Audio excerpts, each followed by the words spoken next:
Bueno, ya estamos listos. Hechos 2, 42 y 47. Y pongan mucha atención. Este es un estudio, una palabra que yo quería compartir. Si a mí me tocaba compartir en el evento que hubo el domingo pasado, allá en el culto unido. Y ahorita se van a dar cuenta por qué. Hechos 2, 42 al 47, dice, y perseveraban en la doctrina de los apóstoles, en la comunión unos con otros, en el partimiento del pan y en las oraciones. ¿Se dan cuenta por qué los convivios son importantes? ¿Por qué es importante que nos quedemos a convivir el pan y la sal, como dice Alfredo, a compartir los alimentos? Porque es parte del manual que Jesús dejó a su iglesia. Dice, y sobrevino temor a toda persona. Después de que hacían eso, venía el temor sobre la gente. Y después que venía, muchas maravillas, señales eran hechas por los apóstoles. Todos los que habían creído estaban juntos y tenían en común todas las cosas, y vendían sus propiedades y sus bienes y lo repartían a todos según la necesidad de cada uno. Y perseverando unánimes cada día en el templo y partiendo el pan en las casas, comían juntos con alegría y sencillez de corazón, alabando a Dios y teniendo favor con todo el pueblo. Y el Señor añadía cada día a la iglesia a los que habían de ser salvos. El título de hoy es muy emocionante. La iglesia no es la que ves. Hace precisamente un año, exactamente un año, bueno, va a ser en diciembre un año, que también estudiamos acerca de la iglesia no es la que ves. Primera parte, pero esta parte está más concisa y más precisa. ¿Por qué? Porque se trata de volver al modelo de la iglesia que Jesús diseñó. Pero tristemente, a través de los siglos, la iglesia, cuando digo la iglesia me refiero a toda la iglesia de Cristo en general, incluyendo esta, empezando por aquí. La iglesia ha perdido su diseño original con el cual fue formada e instituida por nuestro Señor Jesucristo. Jesucristo, antes de ascender al cielo, Él dijo que solo dos cosas, no dijo más, nos iban a identificar como discípulos suyos y también harían que el mundo creyera en Él. Solo dos cosas, no dijo más. ¿Y cuáles son? El amor. En Juan 13:35 dijo, que nos amáramos los unos a los otros para que la gente supiera que somos sus discípulos. Y también la unidad. En Juan 17:21 dijo, y sean uno como el Padre y yo somos uno, para que el mundo crea. Cuando estamos en unidad y estamos en amor, el mundo va a creer en Jesús. Pero tristemente eso no es lo que ha sucedido. ¿Por qué? Porque primeramente tenemos que entender que Jesús murió y fue para presentarse a sí mismo una iglesia gloriosa y sin mancha. Él murió por su iglesia. Y si somos bíblicos, nos dejó un modelo en el libro de los Hechos, el modelo que acabamos de leer, pero que lamentablemente, otra vez, lo repito, a lo largo de los años, la iglesia ha ido perdiendo. Cuando se le dice a la gente de los convivios, parece que si les dijera, pues vayan, si no convivan. No nos cuesta a nadie quedarnos 5 minutos a tomarnos un café, a convivir. Es parte del servicio a Dios. ¿Sí lo están entendiendo eso? Pero salimos que parece que vamos a recibir herencia. Cuando si pensáramos que lo más importante son los asuntos que pasar tiempo con la novia. Imagínense que vas a una boda y desprecias a la novia. ¿Qué crees que harían inmediatamente los que estén presentes? Si le hicieras un desaire a la novia, en una fiesta con la novia, ¿qué haría? En primer lugar, el novio te correría, ¿o no es así? Te expulsaría, te echaría fuera. Nosotros somos muy irreverentes con la novia, y la novia somos cada uno de nosotros, somos la iglesia. Hoy en día, la preocupación de la mayoría de las iglesias, y entre comillas, iglesias, porque la iglesia es la gente, su mayor preocupación o afán es tener edificios cómodos, con lo último del sonido, la tecnología, y no es que esté mal, no esté mal, no es porque nos quejemos que porque estamos aquí en este corralito, no, pero hay prioridades. Primero necesitamos ser transformados a la imagen de Cristo, que tratar de transformar edificios. Podemos tener un edificio muy bonito como el que está aquí en el pueblo, pero está vacío. ¿De qué sirve? Hay tantos modelos y estrategias de crecimiento que nos estamos olvidando del modelo original de la iglesia que Cristo compró con su sangre.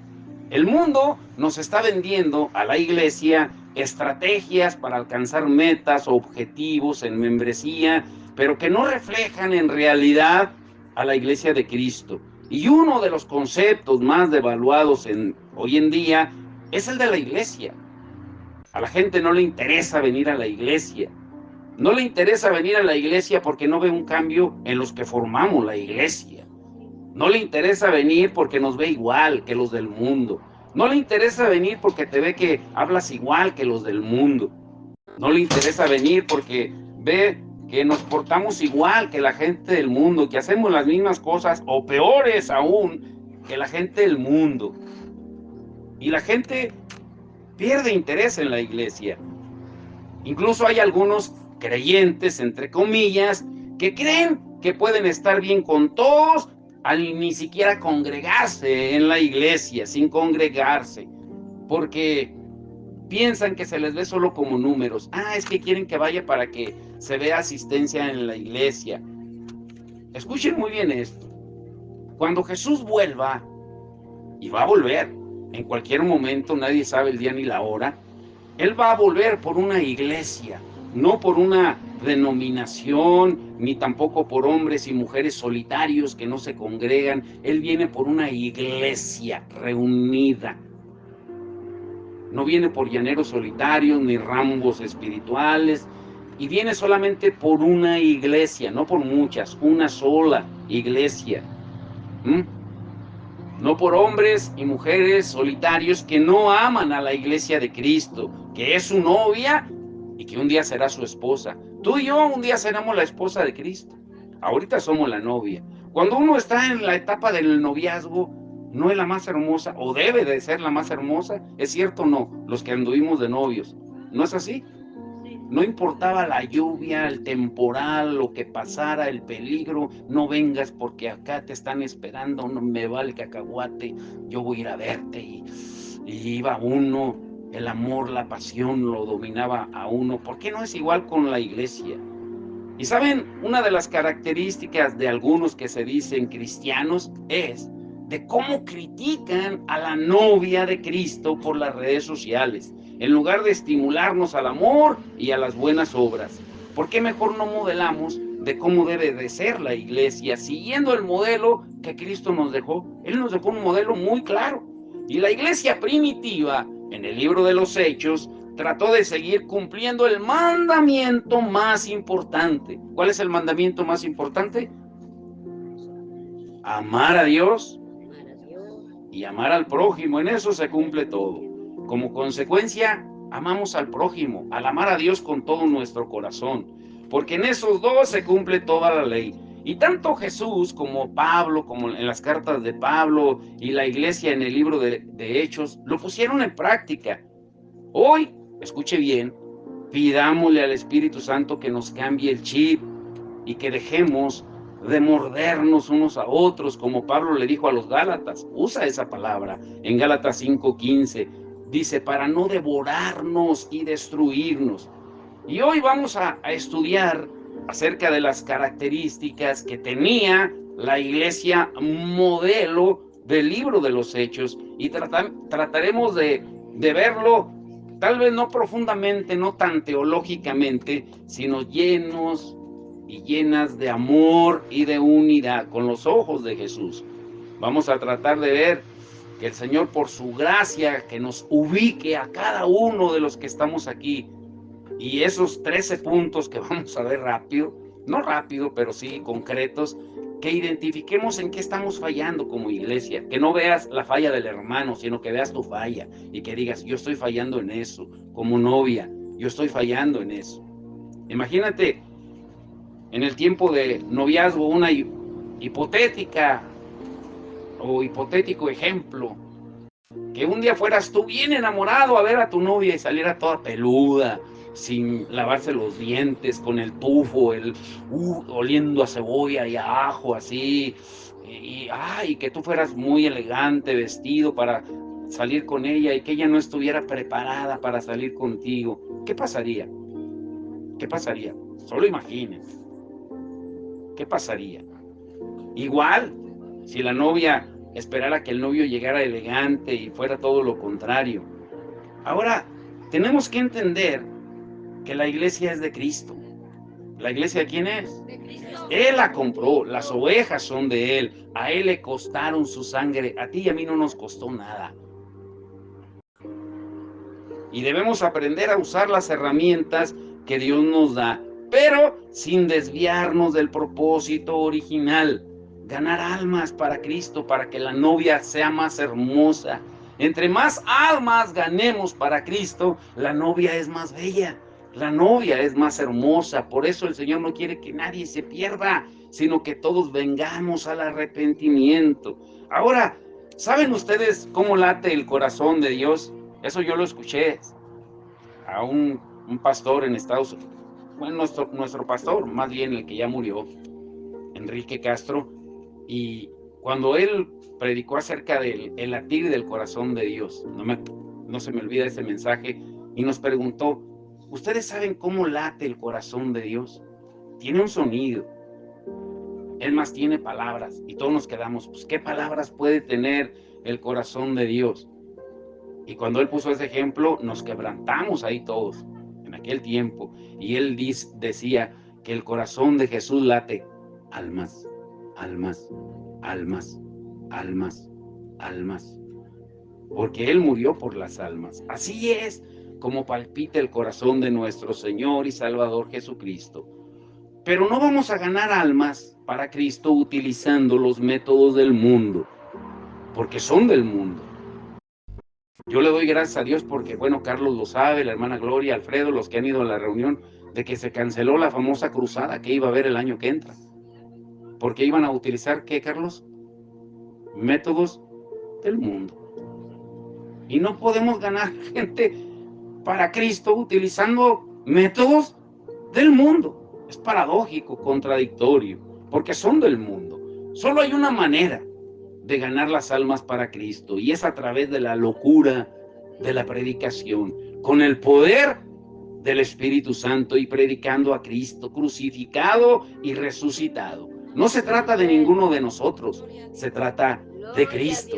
¿Y qué vemos en la iglesia modelo del libro de los Hechos? Número 1, unidad. A ver, Carlos, busca Hechos 1:14. Alfredo busca Hechos 4:31. Armando busca Lucas 11:1. Y los demás estén preparados, ¿eh? ¿Qué vemos en la iglesia primitiva del libro de los Hechos? Número 1, unidad. Ellos, escuche esto, tal vez usted lo ha olvidado, pero lo hemos hecho tan equivocado. Ellos estaban unidos, unánimes, antes de ser llenos del poder del Espíritu Santo. Nosotros estamos al contrario, queremos poder antes de la unidad. Mire lo que dice, ¿qué dice Carlos? Hechos 1:14. Mucha atención, por favor. Todos estos perseveraban unánimes en oración y ruego, con las mujeres y con María, la madre de Jesús, y con sus hermanos. Perseveraban y ni siquiera había venido el Espíritu Santo, pero ellos ya estaban unánimes. Antes de que viniera el Espíritu Santo, les vuelvo a repetir, nosotros somos o estamos al contrario. Queremos el poder del Espíritu Santo antes de estar en unidad. ¿Y qué venía acompañado de esa unidad? La oración, perseverante, unánime, como leyó el hermano. Oración aún en medio de todas las circunstancias que atravesaban, porque oraban aún cuando eran golpeados, perseguidos, encarcelados, y oraban de tal manera que el lugar donde estaban temblaba. Y no solo eso, el Espíritu Santo se manifestaba con poder y los llenaba a todos. Los que habían sido llenos volvían a ser llenos. No era una llenura de una sola vez. ¿Qué dice Hechos 4:31?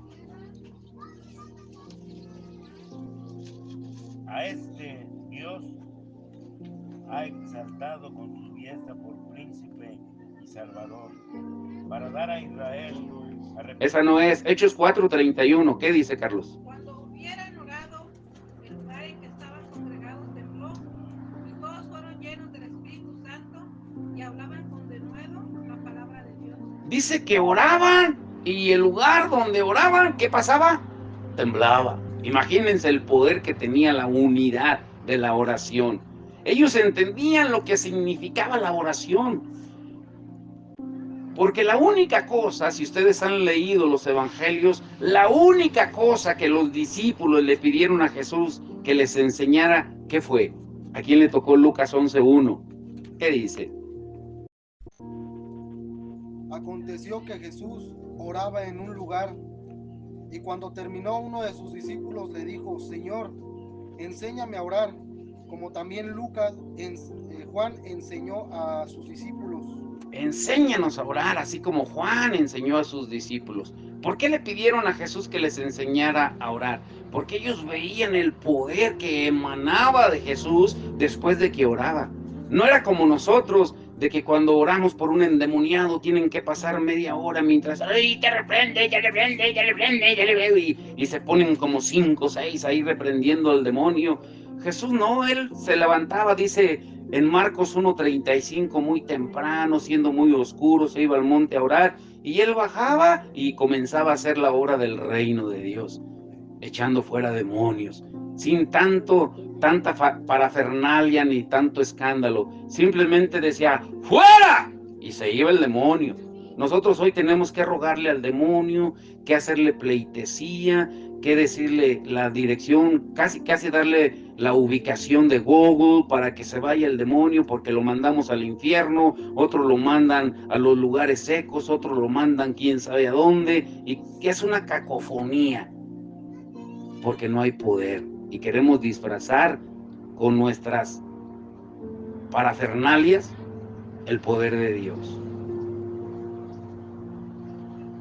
Dice que ellos entendían el poder de la oración. La pregunta para nosotros, cada uno individual, no voltee a ver al prójimo, hágasela a usted mismo. ¿Nosotros lo entendemos hoy, el poder de la oración? ¿De verdad lo entendemos? ¿De verdad tenemos una vida de oración? Jesús lo tenía.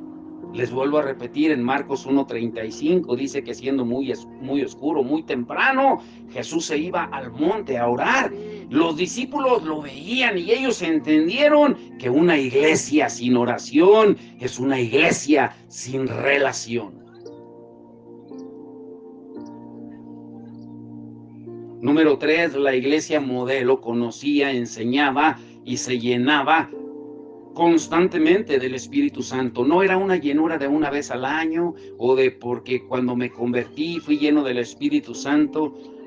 No, era continua. Es más, la primera cosa que hacían los discípulos era orar para que la gente fuera llena del Espíritu Santo. No les voy a dar clases de teología, pero lean los capítulos 8, 9, 10 y 19 del libro de los Hechos, por mencionar algunos, de cómo lo primero que hacía la iglesia primitiva era orar para que la gente a la cual le predicaban fueran llenos del Espíritu Santo. El tema principal de la iglesia primitiva era el Espíritu Santo. Hoy no se enseña o pocas veces se predica del Espíritu Santo. Gracias a Dios que nosotros ya tenemos cerca de 6 meses, y lo han notado, estudiando acerca del Espíritu Santo, y nos falta todavía muchísimo más, porque ese debe de ser el tema principal. ¿Quién es el que está gobernando hoy en día? El Espíritu Santo. El que está dirigiendo la iglesia, ¿quién es? El Espíritu Santo. ¿Con qué poder lo hacemos? Gloria a Dios. Con el Espíritu Santo. Jesucristo él mismo lo dijo en Juan 16:14. Cuando venga el Espíritu Santo, él me va a glorificar a mí. A mí. A él, a Jesús.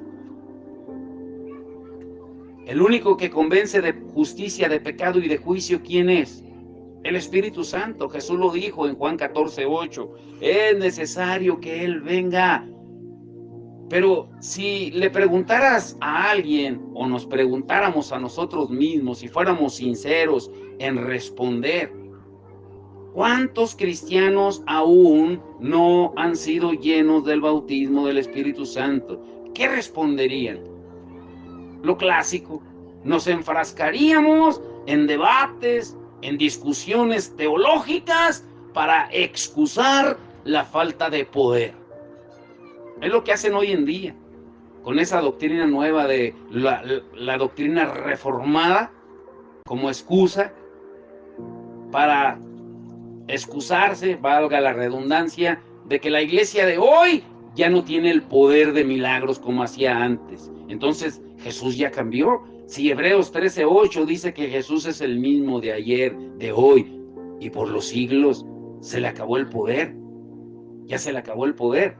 El Espíritu Santo ya se le acabó el tanque de la gasolina, como a los carros. Claro que no. Sí. Pero hoy en día tenemos mucha teología, mucho estudio, pero poco poder. ¿Cierto o no? Poco poder. La iglesia primitiva lo que tenía era poder de Dios. La teología la tenían los fariseos. No estoy diciendo con eso de que no se preparen. No. Yo estudié, ya lo saben, 3 años en el Instituto Berea de Los Ángeles, de las Asambleas de Dios en California. Yo estoy a favor del estudio, pero no podemos poner el estudio por encima del poder, o el poder por encima del estudio. Tiene que haber un equilibrio. ¿Sí lo entendemos o no? ¿Tiene que haber un qué? Un equilibrio. Hoy en día hay tanta falta de poder para cumplir lo que Jesús dijo en Marcos 16, 17 al 20. Cuando Él los mandó y les dijo, y estas señales seguirán a los que creen en mi nombre, echarán fuera demonios, hablarán nuevas lenguas, orarán por los enfermos y sanarán. ¿Sí? Pero lo interesante en Marcos 16, 20 dice, y ellos salieron, predicaron, y el Señor respaldaba su palabra con señales y maravillas. ¿Qué podemos entender ahí? Que los discípulos eran entendidos y obedientes. Y cuando ellos salían, el Señor respaldaba con milagros. Pero hoy en día lo hacemos al revés. Le prometemos a la gente que venga por su milagro, que venga por su sanidad, y después le compartimos el evangelio. Ese es el gancho que se hace en las campañas. Dios tiene un milagro para ti. No, Dios quiere que todo mundo venga al arrepentimiento. A ver, Carlos, busca Hechos 17:30. Esa escritura está muy interesante. No sé, esa ni siquiera la tenía en mis notas, pero ahorita se me vino. Hechos 17:30. Escuchen lo que dice. Pero Dios, habiendo pasado por alto los tiempos de esta ignorancia, ahora manda a todos los hombres en todo lugar que se arrepientan. ¿Qué es lo que manda el Señor en todo lugar? Que nos arrepientan. Que nos arrepintamos. Que nos arrepintamos. Jesús prometió en Marcos 16, 17 al 20 que en su nombre, con su poder, echaríamos fuera demonios. Pero hoy, ¿sabe lo que sucede? Esto lo digo con mucha responsabilidad. Hoy tenemos en la iglesia, y no nada más aquí, en las iglesias alrededor del mundo, me atrevo a asegurar, a los demonios educados. A los demonios educados. ¿Qué quiere decir? Que cuando vienen a la iglesia se comportan bien. Pero ¿qué tal en la casa? En el trabajo o en cualquier otro lugar. Necesitamos al Espíritu Santo. Lo necesitamos. Pero enseñamos más principios y valores morales que doctrina. Y la doctrina más olvidada es la del Espíritu Santo. Jesús, los discípulos, Pablo tenían en común algo. Ellos eran guiados por el Espíritu Santo. Todos. Solo como ejemplo, escuche esto es muy interesante. En el libro de Efesios, para darle un contexto, es el libro más profundo espiritualmente hablando de la Biblia. O si no, uno de los más profundos. Porque habla de todos los ámbitos. Empieza hablando de la salvación, empieza hablando del mundo espiritual, empieza hablando del Espíritu Santo, empieza hablando del matrimonio, de la familia y termina con la guerra espiritual. Pero Pablo, antes de hablar de principios inmorales en el matrimonio, en el libro de Efesios, incluso antes de hablar de guerra, él habló acerca de la llenura del Espíritu Santo. Cuando puedan, lean en su casa el libro de Efesios y se van a dar cuenta que es uno de los libros más interesantes. Pablo, antes de hablar del manual del matrimonio, antes de hablar del manual de la familia, él dijo algo interesante en Efesios 5:18. Él dijo, no se embriaguen con vino, antes sean llenos del Espíritu Santo. Y después de ahí, da todos los consejos al matrimonio, a la familia. Hoy en día queremos llenar de principios, de valores, de reglas a la gente antes de impulsarlos, de motivarlos a que sean llenos del Espíritu Santo. ¿Cuántos me están entendiendo? No se puede. No puedes llenar de principios y valores morales a la gente porque no van a cambiar. Va a ser un cambio momentáneo solamente, pero no permanente.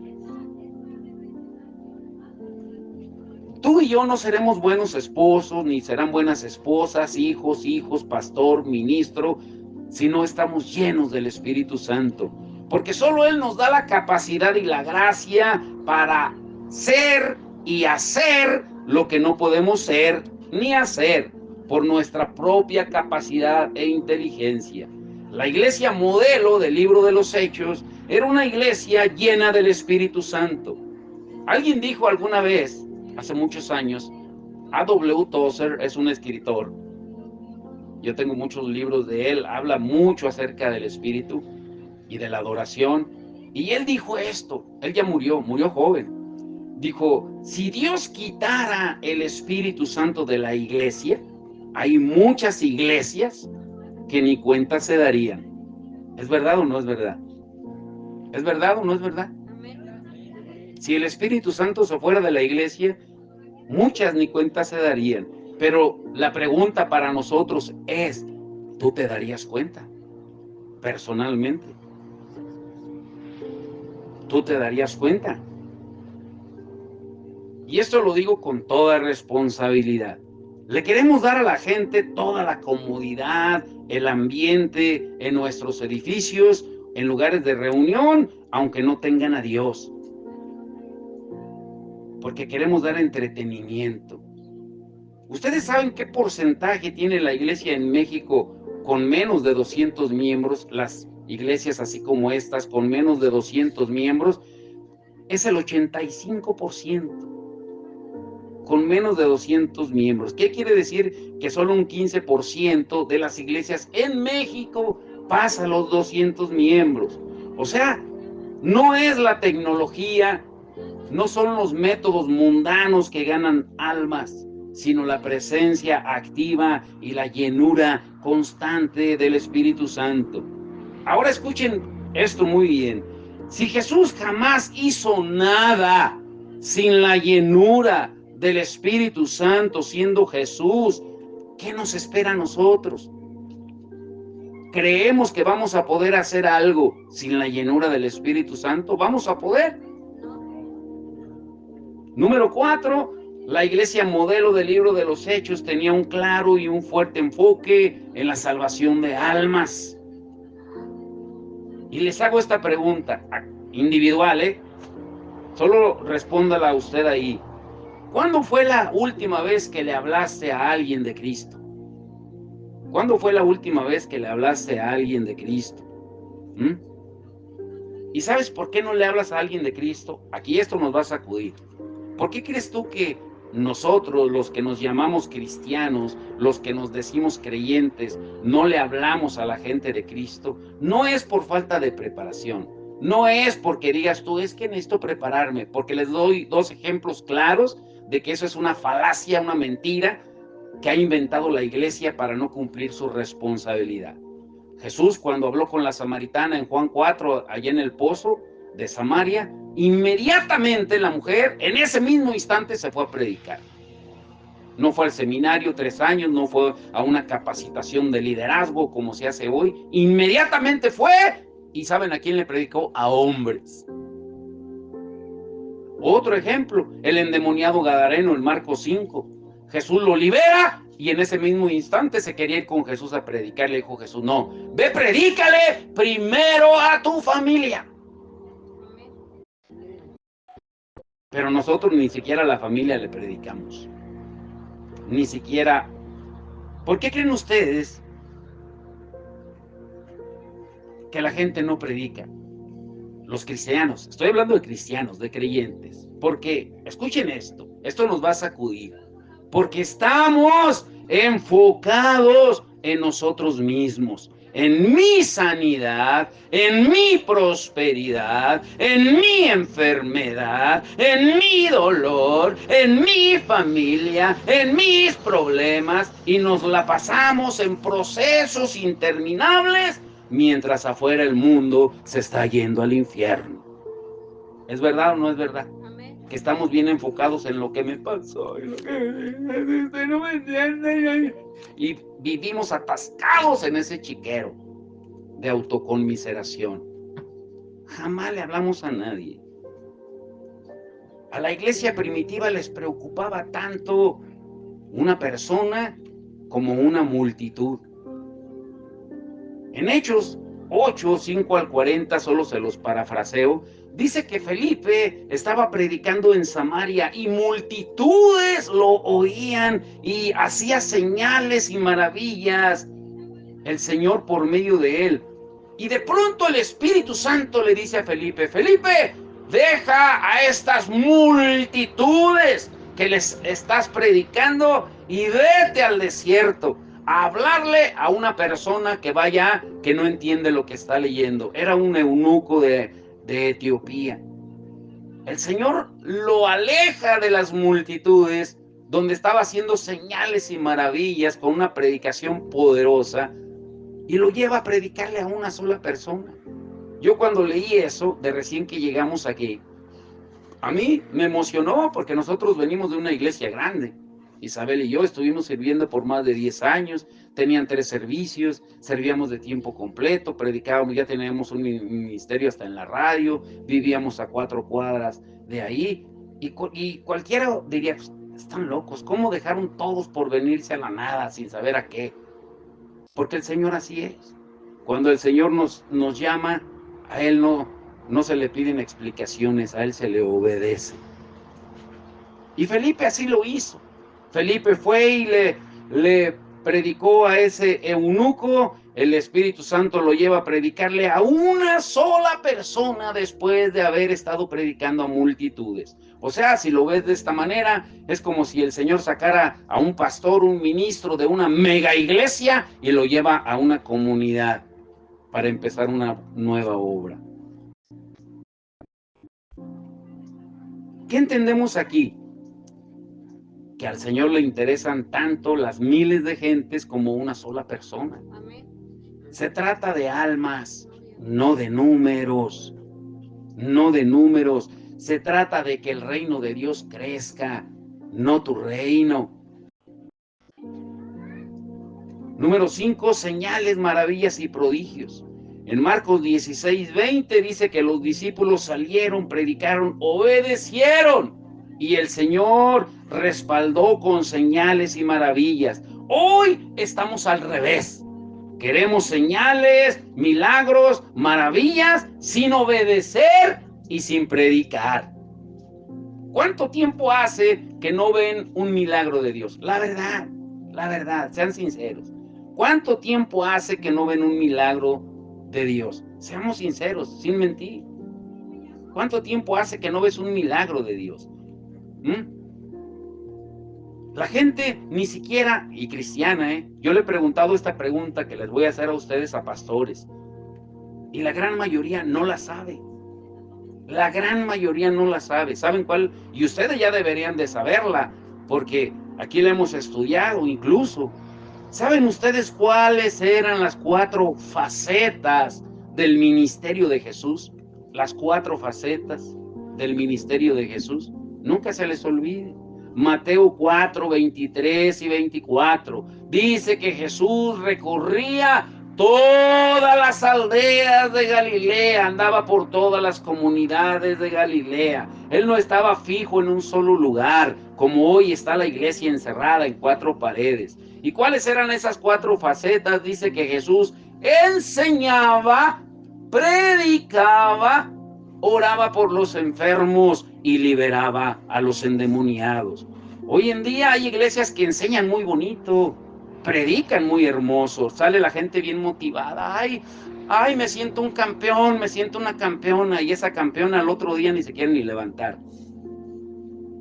Porque no hemos entendido de verdad qué era las 4 facetas del ministerio de Jesús. Él enseñaba, él predicaba, oraba por los enfermos y liberaba a los endemoniados. Y la iglesia primitiva lo practicaba. Hoy en día, ¿qué hacemos? Tenemos que volver al modelo de la iglesia que Cristo nos dejó. Es tiempo de Salamanca y de Guanajuato.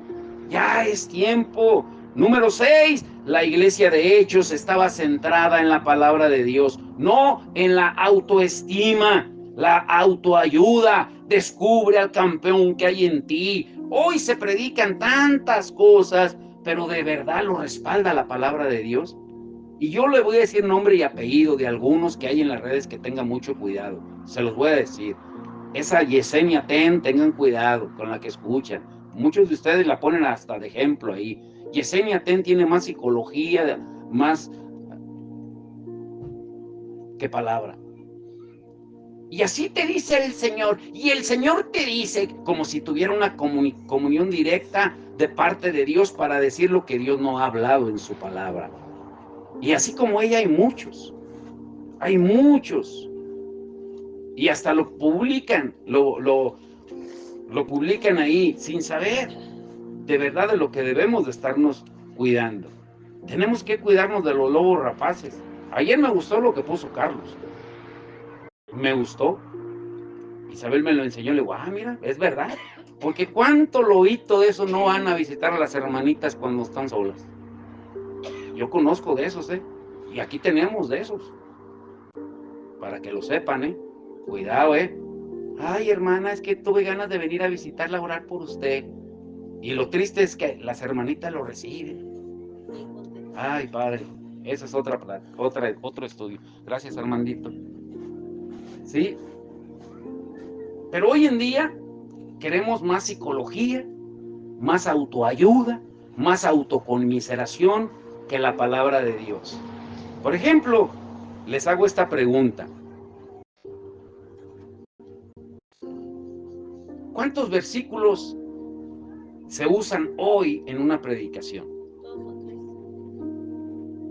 Porque se habla más del hombre, se habla más de la persona, se habla más de la autoayuda, se habla más del hombre, ¿sí? La iglesia primitiva conocían la palabra, tenían doctrina. Hechos 2:42, ¿qué dice, Carlos? A ver, lee en lo que tomo agua. Fíjese, tenían doctrina, tenían enseñanza, no predicaban nada más. Descubre al campeón que hay en ti. ¿Cuál campeón? 2:42.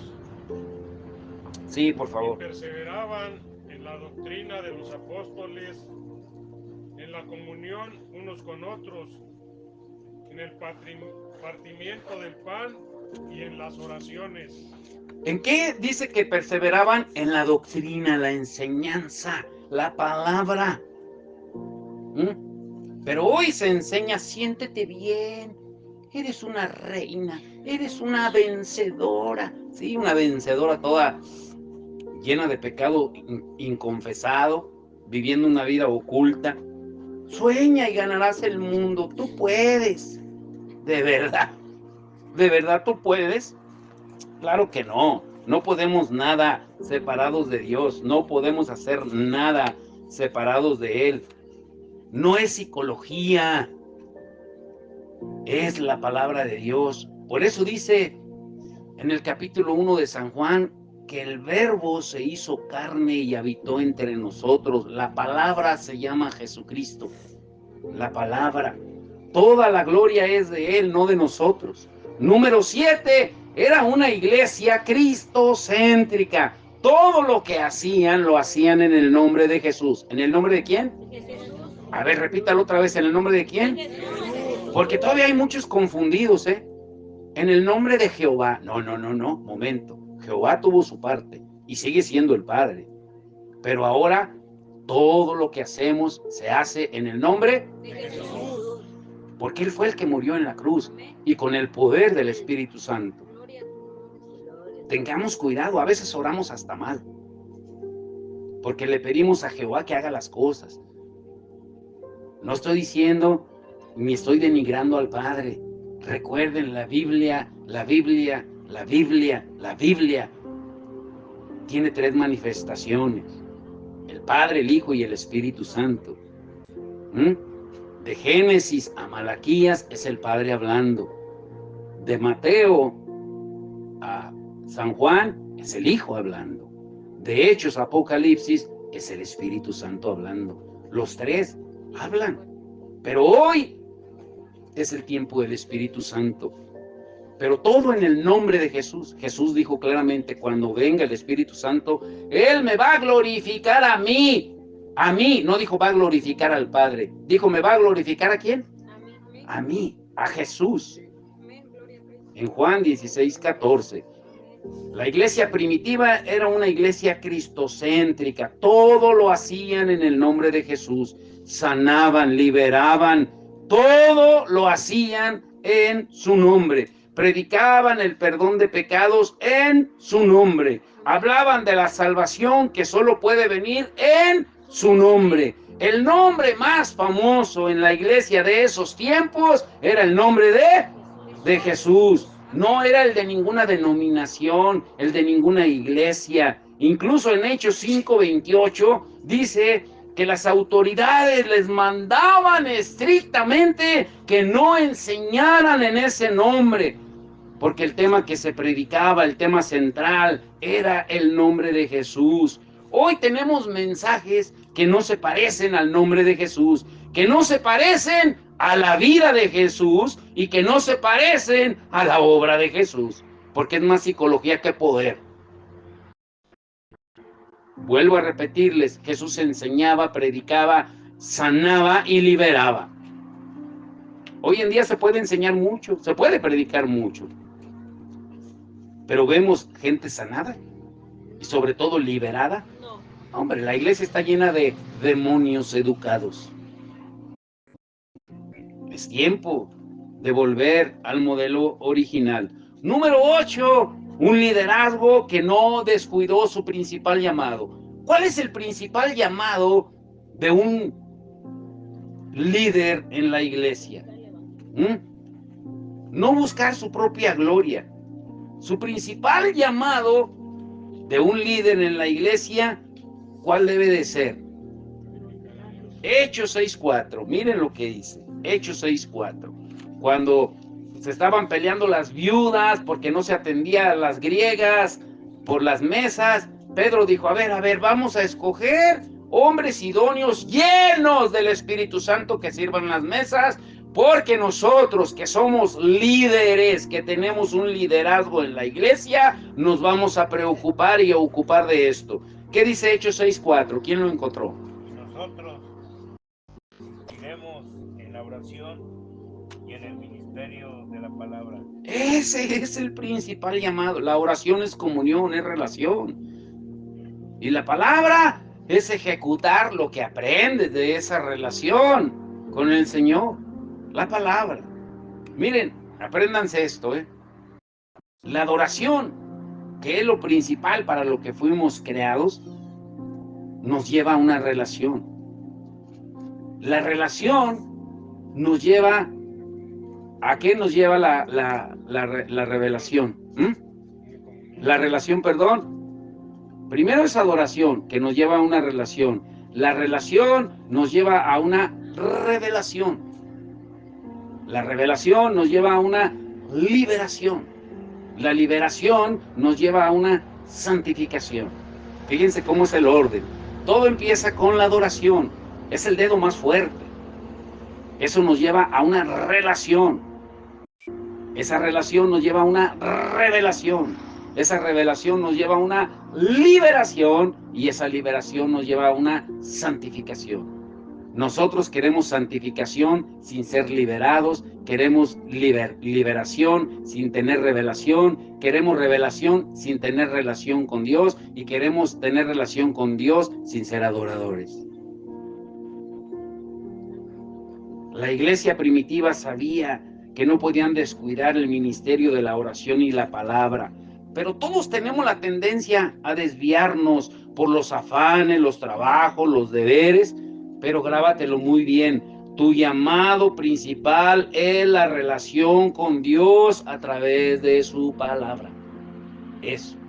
Número 9, tenían un mismo sentir, un mismo ánimo. Sabían claramente de quién era la gloria. Cuando Pedro y Juan sanaron al cojo de la puerta de la Hermosa en el templo, en Hechos 3, del 1 al 6, ese cojo era de nacimiento, desde que nació. Cuando lo sanaron, les querían dar la gloria a ellos, a Pedro y a Juan, y ellos le dieron la gloria a Jesús. Cuando Pablo y Silas estaban en medio de los griegos, incluso querían ofrecerles sacrificios. Pablo y Bernabé les dijeron, somos igual a ustedes en Hechos 4:15. Pero qué peligro hay hoy en día en el púlpito, en la plataforma, cuando se le quiere robar la gloria a Dios. Cuando se quiere engrandecer a la persona y se pierde de vista que somos igual que todos. Pero tristemente hay gente que se cree el arcángel Miguel o Elías. Pero ahí lo dejamos, porque ese punto es muy profundo. Número 10, era una iglesia dadivosa, generosa. Ellos aprendieron muy bien lo que Jesús dijo y lo que Jesús les enseñó. Hechos 20:35 dice, más bendiciones dar que recibir. Jesús fue el que lo dijo. Tenemos que volver a la esencia de la iglesia. Por eso yo le doy gracias a Dios. Y estoy seguro que Carlos, Alfredo, la hermana Gloria, Viole, Aldo, que ya nos ha acompañado a algunas reuniones de la iglesia, de la Alianza Ministerial de Salamanca, que lo está entendiendo bien, haciendo eventos gratuitos para alcanzar a los perdidos. Los eventos que hemos tenido en este año, el de jóvenes, el de matrimonios, el culto unido y el que viene ahora el 7 de diciembre, otra vez de jóvenes, porque el propósito es de que Cristo sea glorificado. Más bendiciones dar que recibir. Es una inversión que se hace en las almas. Número 11, no se apoyaban en su sabiduría, en su capacidad, en su prudencia, sino que en todo buscaban la guianza del Espíritu Santo. Incluso los sacerdotes les reconocían que eran hombres sin estudio del vulgo, pero que habían estado con Jesús. Cuando Esteban estaba siendo apedreado, dice la palabra que los fariseos no resistían su sabiduría porque se puso a predicarles. En Hechos 6:10, aún Pablo no se apoyaba en su sabiduría, aunque era un hombre preparado. Él dijo en Romanos 8:14 que los que son guiados por el Espíritu de Dios, esos son hijos de Dios. Incluso miren lo que dice. A ver, Carlos, ahora sí ahí va. Primera de Corintios 2:2. Alfredo. Bueno, con esa, que las demás está muy larga, la vamos a parafrasear. Pero mire, Pablo, ¿en qué basaba su predicación? Él no llegaba presumiendo de que, ¿saben? Vengo de un lugar y fui a tal parte, como hoy en día hacen los predicadores. Lo primero que escuchas de un predicador hoy en día es dar sus logros de dónde viene, a dónde fue y a dónde va a ir. Pero nunca dice de lo que en realidad debe de decir. ¿Qué dice Carlos? 1 Corintios 2:2. Pues me propuse no saber entre vosotros cosa alguna, sino a Jesucristo y a este crucificado. Miren quién lo dice. Un hombre que hablaba, según dice la Biblia, era un políglota, hablaba 5 o 6 idiomas. Un hombre preparado, estudioso, y sin embargo dice, me propuse no saber nada, sino a Cristo y a este crucificado. Y aquí viene lo interesante, jóvenes, Armandito, Omar, pongan atención aquí, ¿eh? Esto es para ustedes y para Juan José, que está ahí atrás, para los jóvenes que están aquí. Escuchen esto. Tenían jóvenes valientes y decididos en la iglesia primitiva. Dice en Hechos 5, del 1 al 11, por eso dije que la iba a parafrasear, cuando habla de Ananías y Zafira que le mintieron al Espíritu Santo, no dice que le mintieron a Jesús, que le mintieron al Padre, dice que le mintieron al Espíritu Santo acerca de una ofrenda, y en ese momento cayeron muertos los dos. Cuando ellos mintieron acerca de la ofrenda, acerca del Espíritu Santo. Los que se levantaron y los sacaron fuera fueron los jóvenes. Dice que los jóvenes se levantaron y sacaron los cuerpos muertos de Ananías y Zafira. ¿Qué es lo interesante aquí? Que los que sacaron lo muerto, escuche bien, esto es para entendidos, que los que sacaron lo muerto de la iglesia no fueron los ancianos, los diáconos, los apóstoles, los pastores, fueron los jóvenes. Si los jóvenes no se activan, lo muerto va a seguir en la iglesia. El que tenga oídos para oír, oiga. ¿Sí entendieron, Armando, Omar? Si los jóvenes no se activan en la iglesia va a seguir apestando a muerto. ¿Entendieron o no entendieron? Este es un llamado muy claro a los jóvenes para que saquen la muerte espiritual de la iglesia. ¿Quiénes son los que van a sacar la muerte espiritual de la iglesia? Los jóvenes. A ver, pero dígalo fuerte. Y todos tenemos jóvenes, ya sean hijos, sobrinos, nietos, bisnietos, todos tenemos jóvenes. Pero ¿dónde están los jóvenes? No quieren venir porque apesta muerto aquí. Primero tenemos que sacarlo muerto, pero los jóvenes que están tienen el deber de hacerlo. Sacarlo muerto. Sacarlo muerto. Y por último, número 13. Escuche, hasta los brujos se convertían. La liberación era evidente.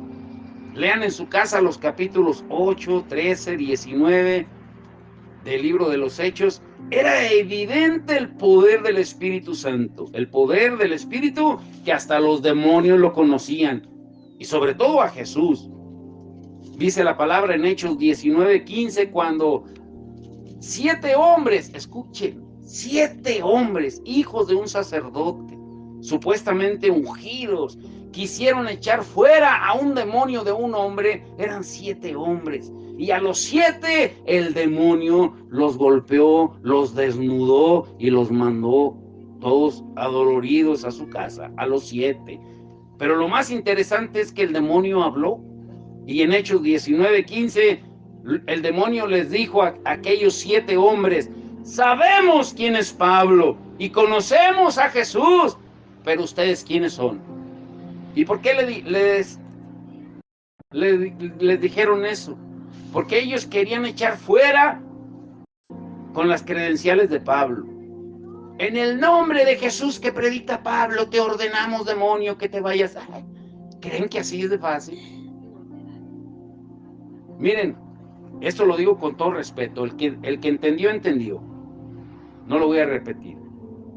Pero a mí cuando la gente me dice, no, yo tengo la capacidad de ver demonios, de hablar con demonios y de ver demonios, para mí ese no es un don del Espíritu Santo. Para mí. Deberías tener el don de hablar con el Espíritu Santo, no con los demonios. Deberías de tener el don de ver el mundo espiritual, del reino de los cielos, no el de los demonios. El de los demonios ya lo vemos todos los días, con la maldad de la gente, con los descabezados, descuartizados, que están tirados por todas partes y que ya ni nos asombramos. El demonio está mostrando sus obras. No tiene necesidad de que le hagan más propaganda. No, es que yo veo demonios. ¿Y eso qué?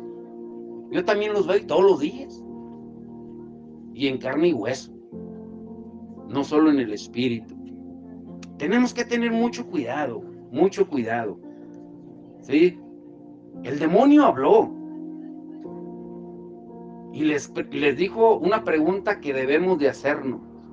¿ustedes quiénes son? O sea, ¿a ti quién te conoce? ¿Te conoce el Señor o te conocen los demonios? Mucha gente dice, no, es que yo quiero que me conozca el diablo. Pues yo no, yo quiero que me conozca el Señor. Porque a final de cuentas, ¿quién es el que pelea por nosotros? No alabábamos hace rato. ¿Quién es el que pelea? No eres tú no haces nada. El que hace todo es el Señor. Es tiempo de volver al modelo original de la iglesia. ¿Y saben qué fue lo que detonó eso? Ellos sabían que el importante era Jesús, no ellos. Hay una escritura que pasamos muy por alto, muy por alto. Ahora sí les voy a dar. A ver, hermana Pati, busque Apocalipsis 12:11. Carlos, busca Romanos 12:1. Alfredo, busca Primera de Juan 1:9. Y Armando, busca Hebreos 13:15. Busquen esas, por favor. ¿Sí? Escuchen muy bien. Y con esto quiero ir terminando. Y preguntarle la pregunta de los 64,000 pesos. La iglesia primitiva crecía porque ellos cumplían el manual que Jesús les había dejado. Pero había algo importante, que no había nada oculto. Por eso en Hechos 5, del 1 al 11, el Espíritu Santo fue tan estricto en matar a Ananías y Zafira por mentir, porque no permitía que hubiera nada oculto. Pero ¿cuántos de nosotros tenemos que renunciar a pecados y a hábitos ocultos que tú sabes que los tienes? Sabes que los tienes y no has renunciado a ellos. Sabes que tienes pecados ocultos que los sigues practicando, hábitos ocultos que los sigues teniendo pero no has renunciado. Y hoy hay una manera de hacerlo. Romanos 12:1, ¿qué dice, Carlos? ¿A quién le tocó? ¿A Pati? Apocalipsis 12:11. Apocalipsis 12:11 primero. Escuchen lo que dice. Y ellos te han vencido por medio de la sangre del Cordero y de la palabra del testimonio de ellos, y menospreciaron sus vidas hasta la muerte. Pero hoy, ¿qué sucede? Le tenemos miedo a la muerte. Y quedó comprobado, cuando fueron esos meses o ese año y medio del COVID. ¡Uy, qué miedo teníamos de salir! ¡Ay, no, miedo a morir! Dice que ellos despreciaron sus vidas hasta la muerte. Hasta la muerte. Eso le hace falta a la iglesia hoy. Pero le tenemos miedo a la muerte porque queremos éxito y prosperidad en el mundo. Aquí, cuando nuestra ciudadanía está en los cielos, olvidamos que somos extranjeros y peregrinos. Por eso tenemos que renunciar a todos esos hábitos ocultos que tenemos. Y la única manera de hacerlo es ofrecernos cada uno de nosotros. Como dice Carlos ahora sí, Romanos 12:1. Así que, hermanos, os ruego por las misericordias de Dios que presentéis vuestros cuerpos en sacrificio vivo, santo, agradable a Dios, que es vuestro culto racional. Y ahí se arregla todo. Dios no acepta lo impuro, lo inconfesable. Él es fiel y justo para perdonar si confesamos. ¿Qué dice Primera de Juan 1:9? Si confesamos nuestros pecados, Él es fiel y justo para perdonar nuestros pecados y limpiarnos de toda maldad. ¿Limpiarnos de qué dice? De toda maldad. Ahora, ¿ustedes sabían que la maldad emana del Espíritu? La maldad no la ejecuta el cuerpo.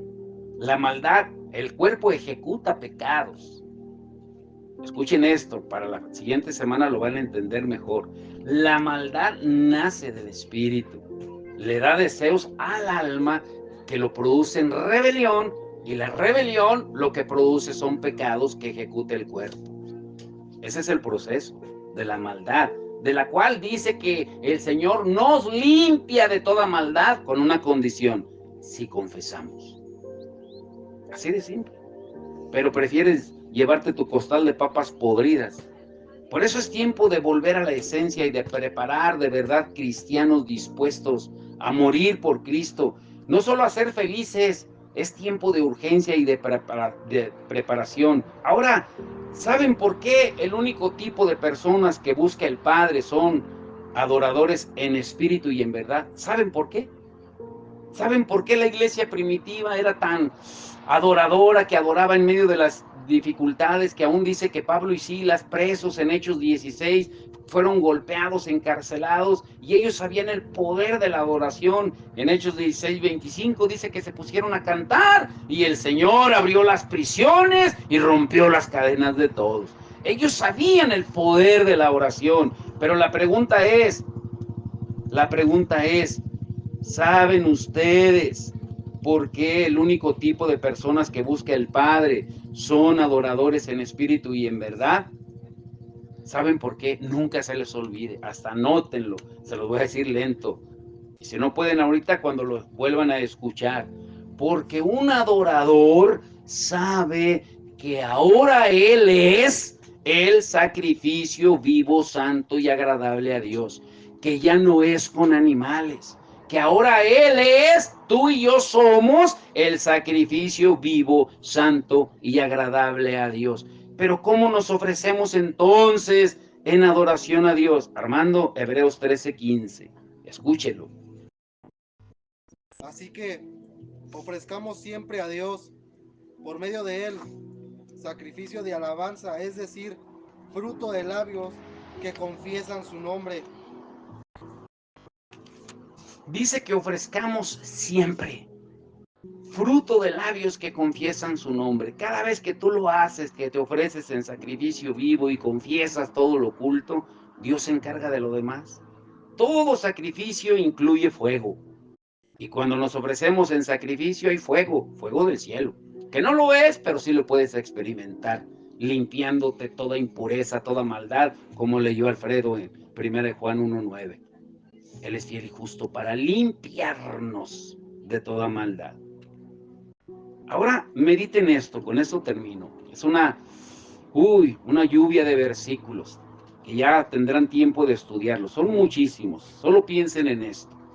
Y llévense esto en su mente, en su corazón y en su espíritu y medítenlo durante la semana. La iglesia de Cristo no es la que ves, porque Jesús jamás la diseñó para estar encerrada en 4 paredes, sino para ir a todo lugar. Mateo 4, 23 y 24. La iglesia de Cristo no es la que ves, porque Jesús no la diseñó para que fueran materialistas, egoístas, que solo buscaban bendiciones, milagros, panes y peces, sino para darlo todo por él y el prójimo. Y lo leímos en el manual Hechos 2, 42 al 47. La iglesia de Cristo no es la que ves, porque decimos que servimos a Dios, pero en realidad queremos que Él nos sirva y olvidamos su ejemplo en Marcos 10, 45. La iglesia de Cristo no es la que ves, porque Jesús nos ordenó no dejar de congregarnos, de reunirnos, porque al hacerlo estamos pecando voluntariamente. Hebreos 10, 25 al 26. La iglesia de Cristo no es la que ves, porque Jesús es quien la edifica y no el hombre con sus métodos y estrategias humanas. Mateo 16, 18, él mismo lo dijo. La iglesia de Cristo no es la que ves, porque el Espíritu Santo es quien la fortalece en el temor del Señor y no en el del hombre. Hechos 9:31. La iglesia de Cristo no es la que ves, porque Jesús nos mandó a ocuparnos de los hambrientos, de los sedientos, de los enfermos, de los desnudos, porque ese será el barómetro cuando Él venga por segunda vez a juzgarnos. Mateo 25, 31 al 46. La iglesia de Cristo no es la que ves, porque no obedecemos y seguimos el ejemplo de Jesús de amarla y dar la vida por ella. No le damos ni el tiempo, venimos cuando queremos. Efesios 5:25. La iglesia de Cristo no es la que ves, porque estamos cómodos sin valorar el poder que Dios nos dio para ir a todo lugar. Para eso es el poder del Espíritu Santo. Hechos 1:8, Efesios 3:10. La iglesia de Cristo no es la que ves, porque no manifestamos lo que Jesús dijo que nos daría credibilidad como discípulos para que el mundo creyera en él. El amor y la unidad. Juan 13:35 y Juan 17:21. La iglesia de Cristo no es la que ves porque no nos gusta compartir con ella. Lo que hablábamos al principio, nos vamos, parece que vamos a recibir herencia. No tenemos ni tiempo, no queremos compartir ni tiempo ni el alimento. Olvidando el manual de la iglesia, que ya lo leímos. La iglesia de Cristo no es la que ves, porque ya no se predica de los sufrimientos y aflicciones. Pensamos que todo se trata de pedir, pedir, pedir, pedir, pedir. Dame, dame, dame, dame. Colosenses 1:24. La iglesia de Cristo no es la que ves, porque ahora la iglesia parece empresa multinivel o franquicias, imitando, pero lo malo del mundo, como dice Primera de Tesalonicenses 2:14. La iglesia de Cristo no es la que ves, porque ha dejado su primer amor a Cristo. Solo de labios le honra, pero con sus hechos lo niega, como dice Apocalipsis 2:4 y 5 y Tito 1:16. La iglesia de Cristo no es la que ves, porque busca todo menos la santidad y olvidando que Jesús viene por una iglesia pura y sin mancha, que ame su segunda venida, que le diga, como dice en Apocalipsis, ven Señor Jesús, Apocalipsis 22:17, segunda de Timoteo 4:8 y Efesios 5:27. Y por último, los dejo con esta pregunta. ¿Cuál creen ustedes que es el modelo de iglesia que Dios desea? ¿Cuál creen ustedes que es el modelo que Dios desea? Pues el modelo que nos dejó, así de simple. Y el modelo nos lo dejó muy claro, escrito en ese manual de Hechos 2:42 al 47. Ese es el manual de la iglesia. Que nunca se nos olvide. Pónganse de pie.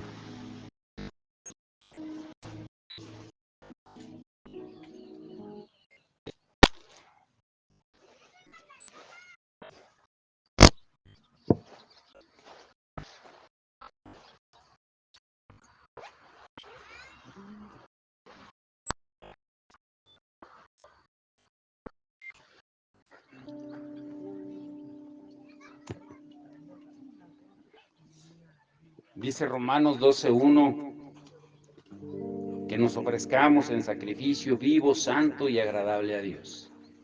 Y que confesemos, dice Primera de Juan 1:9, para que el Señor, que es fiel y justo, nos perdone de toda maldad y nos limpie. Hoy, ¿por qué no nos ofrecemos y digámosle a Él: tú darás el fuego, yo el sacrificio, tú darás el fuego, yo el sacrificio. Dígale: tú darás el fuego, yo el sacrificio. Consúmelo,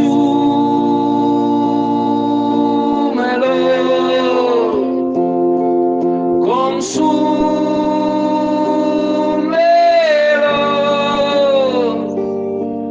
consúmelo,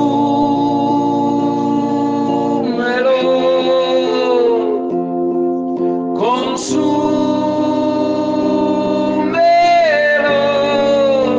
Señor, hoy venimos a ofrecernos en sacrificio vivo, santo y agradable a ti, Señor. Tu palabra dice que en el Antiguo Testamento la gente ofrecía sacrificios de animales para cubrir solamente sus pecados. Pero ahora tu palabra dice en Romanos 12:1 que nos ofrezcamos en un sacrificio para que tú nos limpies de toda maldad. Señor, ya no solamente para cubrir como era en el antiguo pacto con los animales, sino ahora nosotros, siendo el sacrificio, somos limpiados por tu sangre, Señor. Tú darás el fuego, yo el sacrificio. Dígale y levante las manos, ofrezcas el sacrificio, dígale. Tú darás el fuego, yo el sacrificio.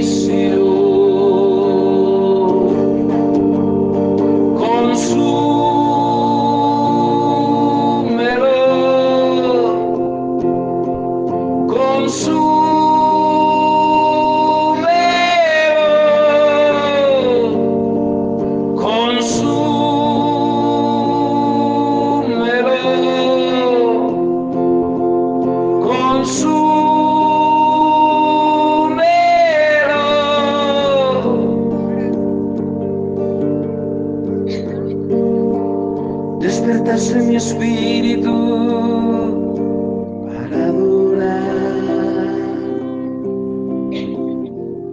despertaste mi alma para postrarme,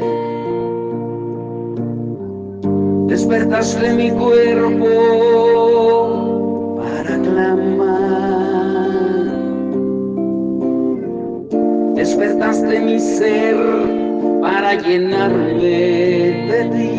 Dígale, despertaste mi espíritu para adorar, despertaste mi espíritu para adorar, despertaste mi alma, despertaste mi alma para postrarme, despertaste mi cuerpo para clamar. Despertaste mi ser para llenarme de ti en este día. En este día prometo dar mi corazón. En este día te coronamos rodeando tu presencia. Te coronamos ante todas las naciones, te sentamos en el trono de nuestro corazón. En este día prometo dar mi corazón. En este día te coronamos rodeando tu presencia, te coronamos ante todas las naciones, te sentamos en el trono de nuestro corazón.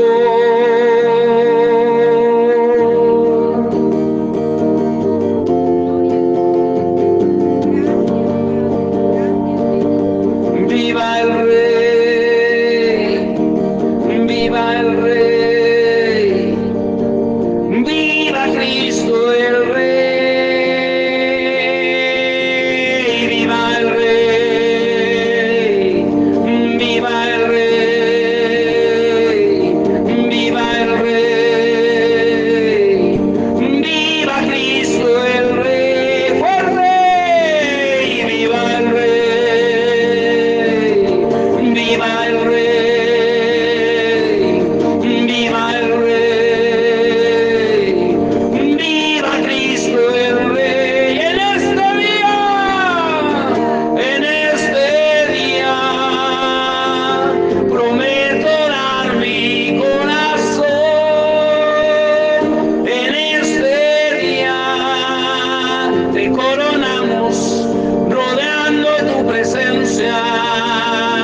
Te coronamos ante todas las naciones, te sentamos en el trono de nuestro corazón. Dígale en este día.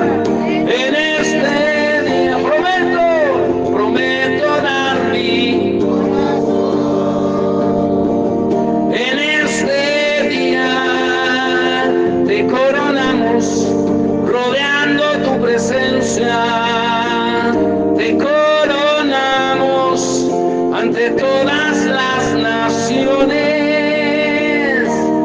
te sentamos en el trono de nuestro corazón, y en fuerte, viva el Rey, viva el Rey, viva Cristo el Rey, viva el Rey,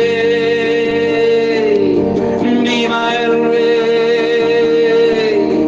viva el Rey, viva Cristo el Rey, viva el Rey, su voz, viva el Rey, viva el Rey, viva Cristo el Rey, una vez más, viva el Rey, viva el Rey,